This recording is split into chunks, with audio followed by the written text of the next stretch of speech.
రవళి పాఠకులందరకు హృదయపూర్వక నమస్కారములు. నీడ వెనుక నిజం కథ రచన కొత్తపల్లి ఉదయబాబు. మనసంతా కుటుంబ సమస్యలతో చికాకుగా అల్లకల్లోలంగా ఉంది. మనసు బావుండనప్పుడు ఏదైనా ఆధ్యాత్మిక ప్రసంగం ఏకాగ్రతగా వినునాయనా అని అమ్మ చెప్పిన మాటలు చెవుల్లో మార్మ్రోగసాగాయి. బల్ల మీద కరపత్రం మరోసారి చదివి టౌన్ హాల్ వైపు నడిచాను. శ్రీ శారదాంబా పీఠం శిష్యురాలు, ఆధ్యాత్మిక ప్రవచనకర్త సాధనామాత వారి ఆధ్యాత్మిక ప్రసంగం సాయంత్రం 7 గంటలకు ప్రారంభం. అభిరుచి గల వారందరికీ ఇదే మా సాదర ఆహ్వానం. గేటు ముందు కట్టబడిన బ్యానర్ చదివి లోపలకు అడుగుపెట్టాను. ఏ హడావిడి లేకపోవడం చూసి నిర్లిప్తంగా ముందుకు నడిచాను. విచిత్రంగా హాలంతా ప్రశాంతంగా ఉంది. దాదాపు అన్ని కుర్చీలు నిండిపోయాయి. ముందుకు వెళ్ళి 3వ వరుసలో చివరి కుర్చీ ఖాళీగా ఉంటే అందులో స్థిరపడ్డాను. పీఠం కార్యకర్తలు కుంకుమ వర్ణం దుస్తులలో ప్రతి 2 వరుసలకు అటు ఒకరు ఇటు ఒకరు నిలబడి పర్యవేక్షిస్తున్నారు. కుర్చీలలో కూర్చున్నవారు అప్పటికే కళ్ళు మూసుకుని ధ్యాన నిమగ్నులై ఉన్నారు. నేను మనసు ప్రశాంతత కోసం కళ్ళు మూసుకున్నాను. మాధవేం చేస్తున్నారు? అందరూ నిశ్శబ్దం పాటించమని మనవి. పాటించలేని వాళ్ళు వెంటనే సభను విడిచి వెళ్ళిపోవచ్చు అన్న మాటలు వినిపించిన అనంతరం తెర తొలగింది. ఒక 4-5 సెల్ ఫోన్స్ చేతులతో పట్టుకుని వేగంగా బయటికి వెళ్ళిపోయారు.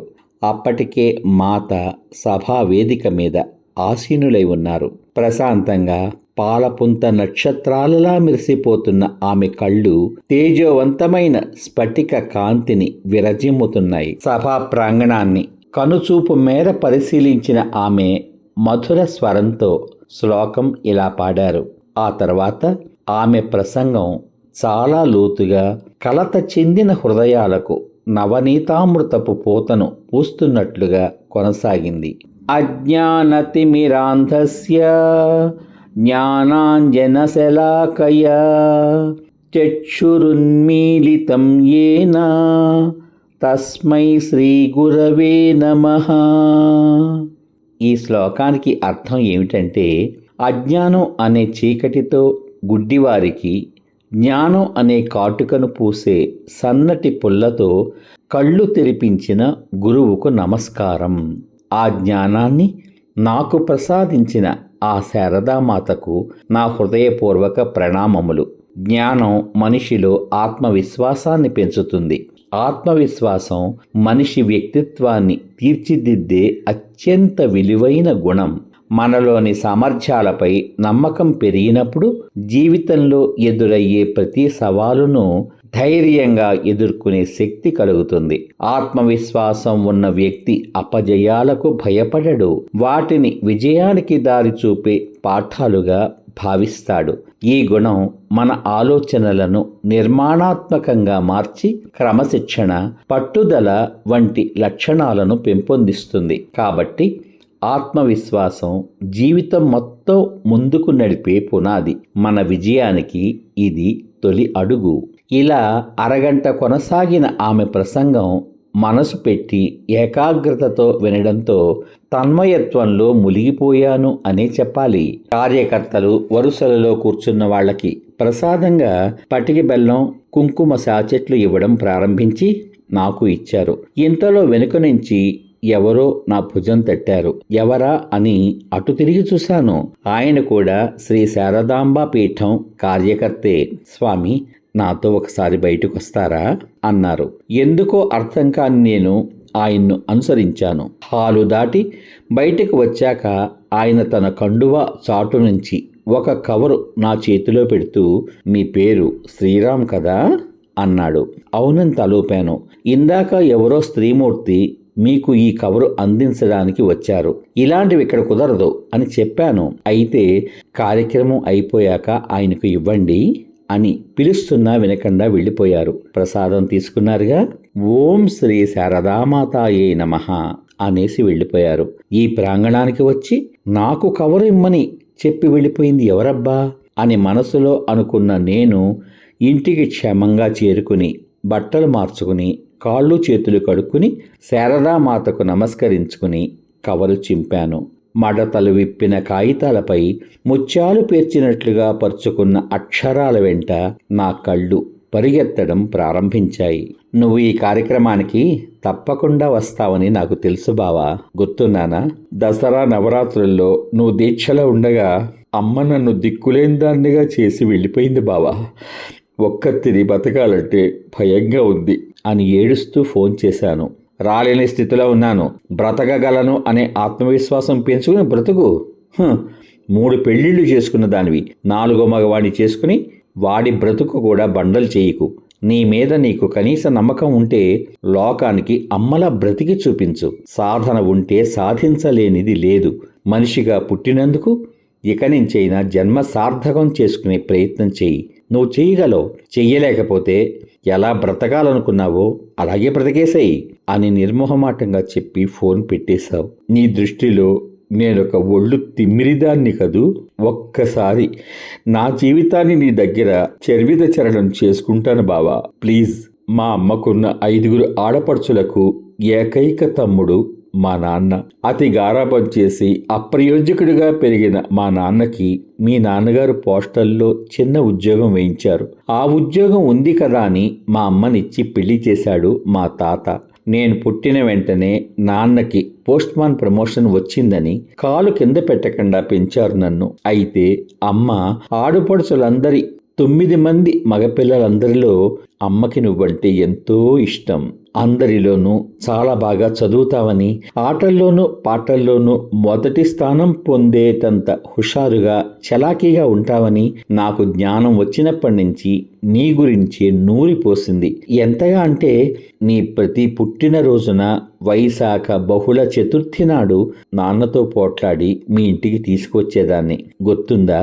నీ అందం, చదువు, సంగీతం, సాహిత్యం, నాటకాల్లో నీ నటన, ముఖ్యంగా పెద్దల పట్ల నీ వినయం, విధేయత, నీ గౌరవం, ఇవన్నీ నిన్ను నా మనసులో కైలాస శిఖరం మీద నిలబెట్టాయి. నా మనో బృందావనంలో నువ్వే నా కృష్ణుడివి. ఉద్యోగరీత్యా ఉమ్మడి కుటుంబం నుంచి బయటికి వచ్చేశాక అమ్మకున్న సినిమా పిచ్చి, అమ్మ మీద నాన్నకున్న నమ్మకంతో కూడిన అతి ప్రేమ, నా మీద చూపించిన గారాబం, ఇవన్నీ నాకు చదువు అబ్బకుండా చేశాయి. వయసు పెరుగుతున్న కొద్దీ నీ మీద ప్రేమ నా మనసులో మంచినీళ్ల చెరువులో గుర్రపు డెక్కలా పెరిగిపోయింది.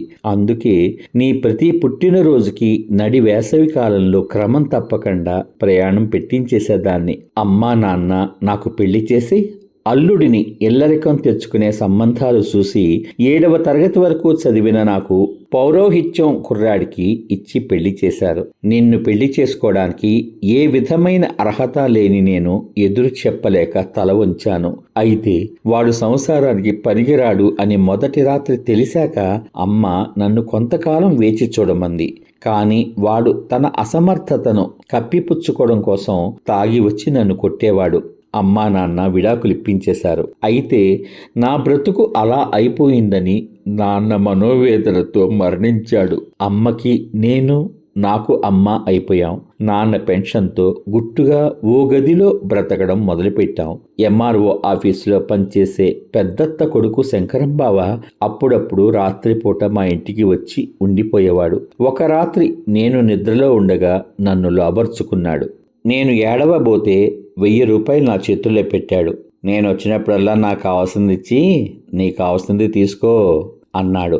అప్పుడే బ్రతకడానికి ఒక మార్గం తెలిసింది. ఇప్పుడే నా చదువు మీద దృష్టి పెట్టి నేర్చుకో అమ్మా అని అమ్మ నన్ను కంప్యూటర్ కోర్సులో చేర్పించింది.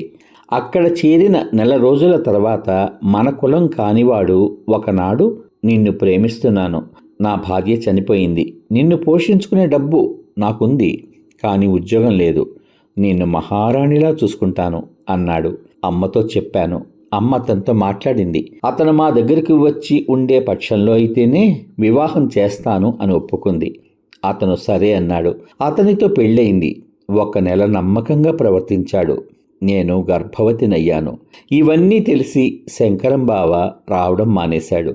ఫోన్ చేసి ఎలా ఉన్నావే అని మాత్రం అప్పుడప్పుడు అడిగేవాడు. అమ్మ ఇంటికి మగదిక్కు నువ్వే, మమ్మల్ని జాగ్రత్తగా చూసుకోవాలి నాయనా అని పెన్షన్ డబ్బులు నా మొగుడి చేతిలో పెట్టింది. అంతే. వాడి చేతిలో ఇద్దరం చిక్కుకుపోయాము అని గ్రహించడానికి ఎంతో సమయం పట్టలేదు. అమ్మని డబ్బు తెమ్మని కొట్టడం, తాగేసి వచ్చి నాకు రాత్రి నరకం చూపించడం, ఈ నరకం తప్పించమని భగవంతుని ప్రార్థించని క్షణం లేదు. నాకు బాబు పుట్టాడు. వాడికి 3వ నెలొచ్చింది. ఏ దేవుడు మా మొర విన్నాడో తెలీదు. వాడు వాళ్ళ ఊరు వెళ్తూ ఘోరమైన బైక్ యాక్సిడెంట్లో చనిపోయాడు. ఇది తట్టుకోలేకపోయిన అమ్మకి పక్షవాతం వచ్చేసింది. ఇంటి ఓనర్ నిర్దాక్షిణ్యంగా ఖాళీ చేసేయమన్నాడు. కాళ్ల మీద పడి బతిమాలితే తనని నేను ఎవరికీ తెలియకుండా ఉంచుకోవాలి అనే షరతు పెట్టాడు. శంకరం బావ అడిగితే ఓనర్ నన్ను పెళ్లి చేసుకున్నాడు అని అబద్ధం చెప్పాను. మరో 2 నెలల్లో దసరాల్లో అమ్మ చనిపోయింది. దాంతో ఇంటి ఓనర్ నన్ను ఇంట్లోంచి గెంటేశాడు. దిక్కులేని నేను బాబుతో ఆకలికి తట్టుకోలేక అడుక్కుంటూ ఒక కాన్వెంట్కు వెళ్ళాను. నా జాలి కథ విని దేవుడిలా ఆ యజమాని నాకు ఆయాగా ఉద్యోగం ఇచ్చారు. ఈ లోకంలో మగవాళ్ళందరూ ఒకేలా ఉండరు అని అప్పుడే అర్థమైంది. ప్రస్తుత సమాజంలో ఆడైనా మగైనా మనిషిగా బ్రతకాలంటే ఎటువంటి పరిస్థితులు ఎదుర్కోవాలో కొన్ని వందల సాక్ష్యాలు చూపిస్తూ పెంచిన నా కొడుకుకు 10 సంవత్సరాలు దాటగానే మన ధర్మం పాటిస్తూ వేదం నేర్చుకోనైనా అని నచ్చచెప్పి వేద పాఠశాలలో చేర్పించేశాను. 16 సంవత్సరాలు వచ్చాక నీ జీవితం ఎలా మలుచుకుంటావో నీ ఇష్టం, బహుశా ఇక నీకు ఈ అమ్మ కనిపించకపోవచ్చు అని చెప్పేశాను. ఒకసారి నువ్వు శంకరం బావకు ఫోన్ చేసి నేనెలా ఉన్నానని, వీలైతే నా ఫోన్ నెంబర్ ఇవ్వమని అడిగావట. ఫోన్లో నీ స్వరం విని మళ్ళీ ప్రాణం పోసుకున్నాను. పిల్లవాడి చదువుకి నువ్వు అప్పుడప్పుడు డబ్బులు పంపిస్తే వాడు చదువు పూర్తయ్యాక తీసుకునేలా ఆ డబ్బు పిల్లవాడి పేరున బ్యాంకులో వేసి బుక్కు వాడికి అప్పగించేశాను. నేను ఏ మగవాడి జీవితం బండలు చేయలేదు బావా. నా జీవితం మీ జాతి మగవాళ్ళే ఛిద్రం చేసేశారు. నిన్ను అనుక్షణం తలుచుకుంటూ ఆత్మస్థైర్యంతో నిలబడ్డాను. శారదాపీఠం మాత ఆశ్రయం పొంది నేను కూడా మీలా ప్రవచించే స్థాయికి ఎదిగేలా నన్ను శిక్షించండి అని ప్రార్థించాను. నన్ను మనస్ఫూర్తిగా విశ్వసించిన మాత పరిపూర్ణ సహకారంతో ఆధ్యాత్మిక సాధన చేశాను. ఆమె సమాధి చెందిన అనంతరం జీవాత్మను పరమాత్మతో మమేకం చేసి ఒక పవిత్రమైన ఆధ్యాత్మిక అమ్మగా బ్రతుకుతున్నాను బావా. ఎప్పటికైనా అర్థమయ్యానా బావా నేనెవరో? ఉత్తరం చదవడం పూర్తి చేసిన నేను మనసులో అనుకున్నాను, నిన్ను బాధించిన మా మగాళ్ళందరినీ నాతో సహా క్షమించమ్మా సాధన అని. నా హృదయపు లోతుల్లో ఆమె నీడ వెనుక నిజం కెరటాలుగా ప్రారంభమై ఉరుకుతూ పెళ్ళుబుకుతూ సమాప్తం. నీడ వెనుక నిజం కథ విన్నారు. రచన కొత్తపల్లి ఉదయబాబు.